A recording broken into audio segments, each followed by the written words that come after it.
I wanted to write this article about Fulton County District Attorney Fani Willis and the allegations that have been brought up about her and her relationship with the special prosecutor that she hired for the Trump indictments. And recently, she was found at Big Bethel AME Church, which is a historically Black church. And she actually gave a sermon for about 35 minutes. And I found this situation to be very alarming from the aspect of her being an elected official, speaking as a place of faith and talking about politics. And on top of that, not ever really taking accountability. That type of thing for me is something that is troubling. Throughout this speech, she mentioned her race. She mentioned how tough it is for her being a Black female, being in charge. But she made it seem like receiving death threats was something that only a Black woman would experience. She mentioned Marjorie Taylor Greene and insinuated that Marjorie Taylor Greene wouldn't know what it's like for her family to be threatened with a swatting, when actually Marjorie Taylor Greene has been swatted multiple times. This is par for the course when you become a national story, when you're a national figure. And no one cared outside of Fulton County who she was until she did something that was unprecedented, which is attempt to prosecute a former president. So she is receiving immoral actions. She's receiving threats, and I'm sure she's receiving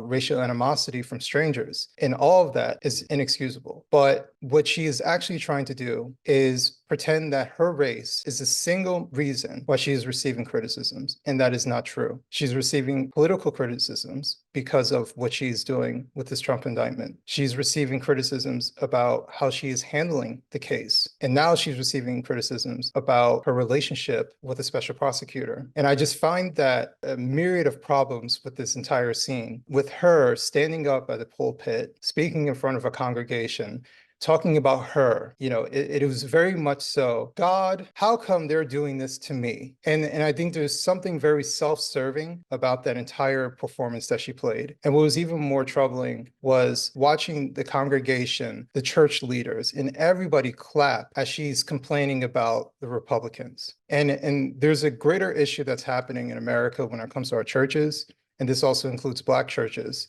where they're always trying to serve two masters. They want to cozy up to celebrities. They want to cozy up to politicians and elected officials. They want to curry favor with them, right? They want to have influence with them rather than influence people to follow God's word. And there's something perverse about what we witnessed. We see this with both parties, bringing people who are running for office into the house of God to try and manipulate people to vote for them, to gain power. And I just don't think this is necessary. And I don't think it's right. And there's something wrong with it.